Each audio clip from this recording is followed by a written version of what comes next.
नमस्कार जय जगन्नाथ दर्शक बंधु एसपी एस्ट्रोलॉजी ओडिशा चैनल प्रसारित मासिक राशिफल कार्यक्रम को आपण स्वागत। दर्शक बंधु आज आम आलोचना करवा जे मार्च 2026 केमिति रहिबो राशिचक्र नवम राशि धनुराशि व्यक्तिविशेष मानकर शुभाशुभ राशिफल विषय विस्तृत भाव आलोचना करवा प्रतिकार सहित किंतु ता पूर्व आपण मानक एक अनुरोध जदि आपण माने हम चैनल को प्रथम थर आसते तो वीडियोटी को लाइक करूँ शेयर करूँ और चैनल को सब्सक्राइब कर पाखे थोड़ा बेल आइकन को प्रेस करूँ। तो दर्शक बंधु चलते आरंभ करवा आज आलोचना जे मार्च मसरे धनुराशि शुभाशुभ भाग्यफल। दर्शक बंधु ये धनुराशि जार अधिपति ग्रह होती बृहस्पति यार शुभवार रविवार सोमवार गुरुवार घातवार शुक्रवार शुभ संख्या 7 8 9 शुभ रंग कमला कफी बैगणी। दर्शक बंधु ये मार्च मसरे आपण जो ग्रह मान अच्छा गुरुत्वपूर्ण ग्रह मान से अवस्थिति कौन रहा नजर पकईनवा बृहस्पति सप्तम स्थान रे शनि चतुर्थ स्थान रे राहु तृतीय स्थान रे एवं केतु नवम स्थान रे अधिष्ठान करुछंती। तो ये गोचरीय ग्रह स्थिति को नजर रखी आम यह आलोचना करिपरिबा जे एही मास धनुराशि व्यक्ति मानक पई अनेक विषय रे अनुकूल रहिबार संभावना अछि। चाकरी करुवा व्यक्ति माने सेमानक सहकर्मी मानक सहित भल व्यवहार करिवार भल फल पाइबे एवं फलस्वरूप आपण चाकरी रे सफलता पाइबार योग सृष्टि होई पारे। आपणक साहस वृद्धि पाइब जहा फल रे आपणक कार्य भल हेबो। व्यवसाय करुवा व्यक्ति मानक पाई एही मासटी चमत्कार रहिबो एवं व्यवसाय रे उन्नतिर प्रबल योग सृष्टि होइथबा देखा जाउछि। पारिवारिक विषय गुड़िक उत्थान पतन घटिब जहा फल रे खरा एवं छाईर समय देखा दे पारे। आर्थिक दृष्टिकोणरू एही मासटी मध्यम हेबो। आपणक आय भल हेबो किंतु खर्च नियंत्रण रे रहिबो जहा आपणको प्रचुर आनंद मध्य दे पारे।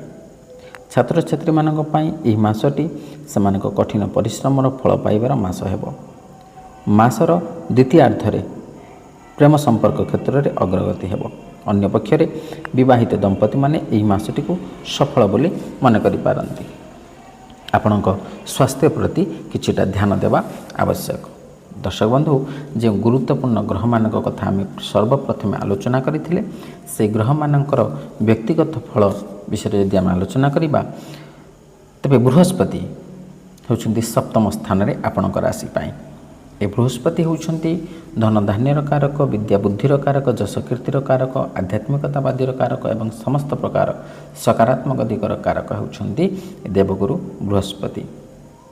बृहस्पति गोचरीय स्थिति अनुसार द्वितीय पंचम सप्तम नवम एवं एकादश स्थान रे शुभफल प्रदान करिथांती।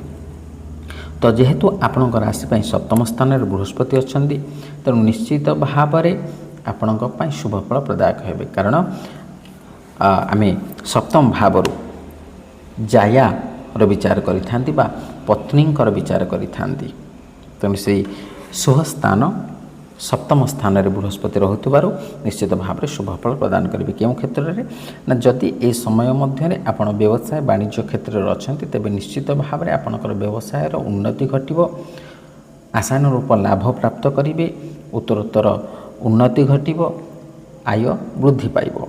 जदि आपण पार्टनरशिप रे व्यवसाय करूछन्ति तेबे आपणकर पार्टनरकर पूर्ण सहायता आपणको मिली पारिबो जहाँद्वारा कि आपण व्यवसाय को आहुरी अग्रगति कराई पारिबे। एवं जदि शेयर मार्केट अर्थ विनियोग करुछन्ति तेबे मध्य ए समयटी आपणक पई अत्यंत अनुकूलदायक। तेणु निर्द्वंद्व आपण निवेश करंतु एवं देखिबे निश्चित भाव में आपणकर आशानुरूप लाभ आपण प्राप्त करि परिबे। जेमाने आध्यात्मिक क्षेत्र में अछन्ति सेमानकर ए समय मध्य आध्यात्मिकता दिगरे मन निवेश करिबे बा आग्रह वृद्धि पाइबो। विद्यार्थी माने जो मैंने अध्ययन क्षेत्र अच्छा से समय अत्यंत शुभफल प्रदायक। तेणु जेकोसी विषय बा जेकोसी शास्त्र पढ़ाई आप इच्छा प्रकाश करुवे निश्चित भाव में ताको संपूर्ण करेंगे एवं आपणकर पाठ प्रति आग्रह वृद्धि पाइब। कौन प्रकार इंटरव्यू हो बा प्रतियोगितामूलक परीक्षा हो से जदि आप भाग नौ तेज निश्चित भाव में आप सफलता प्राप्त करेंगे। ଏବଂ ଯଶକୀର୍ତ୍ତି ତ ବୃଦ୍ଧି ପାଇବ ନିଶ୍ଚିତ ଭାବରେ। ଏବଂ ଯେଉଁମାନେ ବିବାହ ଉପଯୋଗୀ କନ୍ୟା ବା ବର ଅଛନ୍ତି ବା ପୁତ୍ର ଅଛନ୍ତି ସେମାନଙ୍କ ପାଇଁ ମଧ୍ୟ ଏ ସମୟଟି ନିଶ୍ଚିତ ଭାବରେ ଶୁଭ ଫଳ ପ୍ରଦାୟକ ରହିବ। ଯଦି ଏ ବିବାହ କ୍ଷେତ୍ରରେ ଆପଣ ଅଗ୍ରଗତି କରିଥାନ୍ତି ତାହେଲେ ଏ ସମୟ ମଧ୍ୟରେ ମଧ୍ୟ ବିବାହ ସମ୍ପନ୍ନ ହେବ, କାରଣ ସପ୍ତମ ବୃହସ୍ପତି ନିଶ୍ଚିତ ଭାବରେ ବିବାହ ମଧ୍ୟ କରିବାରେ ସହାୟକ ହୁଅନ୍ତି। ଏବଂ ଦ୍ୱିତୀୟରେ ଯଦି ଶନିଙ୍କ କଥା ଆଲୋଚନା କରିବା, ଶନି ହେଉଛନ୍ତି ସତ୍ୟର ଦେବତା, ନ୍ୟାୟର ଦେବତା, କର୍ମକାରକ ଗ୍ରହ। ଶନି ଗୋଚରୀୟ ସ୍ଥିତି ଅନୁସାରେ ତୃତୀୟ, ଷଷ୍ଠ, ଦଶମ ଏବଂ ଏକାଦଶ ସ୍ଥାନରେ ଶୁଭ ଫଳ ପ୍ରଦାନ କରନ୍ତି, କିନ୍ତୁ ଆପଣଙ୍କ ରାଶି ପାଇଁ ଚତୁର୍ଥ ସ୍ଥାନରେ। ତେଣୁ ଶନି କିଛି ମାତ୍ରାରେ ଆପଣଙ୍କୁ ଅଶୁଭ ଫଳ ପ୍ରଦାନ କରିପାରନ୍ତି, ବିଶେଷ କରି ଯେହେତୁ ଶନି ହେଉଛନ୍ତି କର୍ମକାରକ ଗ୍ରହ। ତେଣୁ ଆପଣଙ୍କ କର୍ମକ୍ଷେତ୍ରରେ ସାମାନ୍ୟ ପ୍ରଭାବ ଦେଖାଇ ପାରନ୍ତି ଶନି, ବା ଆପଣ କର୍ମକ୍ଷେତ୍ରକୁ ନେଇ କୌଣସି ନା କୌଣସି ସମୟରେ ଆପଣ ସମସ୍ୟାରେ ପଡ଼ିପାରନ୍ତି ବା ମାନସିକ ଶାନ୍ତି ପ୍ରାପ୍ତ କରିପାରନ୍ତି। ବିଭିନ୍ନ ପ୍ରକାରର ସମସ୍ୟାକୁ ନେଇ ଆପଣ ବିଚଳିତ ହୋଇପାରନ୍ତି। କର୍ମକ୍ଷେତ୍ରରେ ସାମାନ୍ୟ ରୂପରେ ଆପଣ ଅଶାନ୍ତି ପରିଲକ୍ଷିତ କରିପାରନ୍ତି। ତେଣୁ ଏହି ସମୟ ମଧ୍ୟରେ ଆପଣ ଆପଣଙ୍କ ଉଚ୍ଚପଦସ୍ଥ କର୍ମଚାରୀଙ୍କ ସହିତ ବ୍ୟବହାର ଠିକ୍ ରଖନ୍ତୁ, ଆପଣଙ୍କର କର୍ତ୍ତବ୍ୟ କରନ୍ତୁ ଏବଂ ଯେଉଁ ସମସ୍ୟା ଆସୁଛି ସେହି ସମସ୍ୟାର ଉପଯୁକ୍ତ ସମାଧାନ କରି ଆପଣ ଆଗକୁ ବଢ଼ନ୍ତୁ ଧୈର୍ଯ୍ୟର ସହିତ। ଦେଖିବେ ନିଶ୍ଚିତ ଭାବରେ ଆପଣ ସଫଳତା ପ୍ରାପ୍ତ କରିବେ। ଏବଂ ଯେଉଁମାନେ ନୂତନ ଭାବରେ କର୍ମପ୍ରାପ୍ତି ନିମନ୍ତେ ଆବେଦନ କରୁଛନ୍ତି ସେମାନଙ୍କ ପାଇଁ ଏ ସମୟ ସାମାନ୍ୟ ରୂପରେ ପ୍ରତିକୂଳ ଫଳ ପ୍ରଦାନ କରିପାରନ୍ତି ଶନି।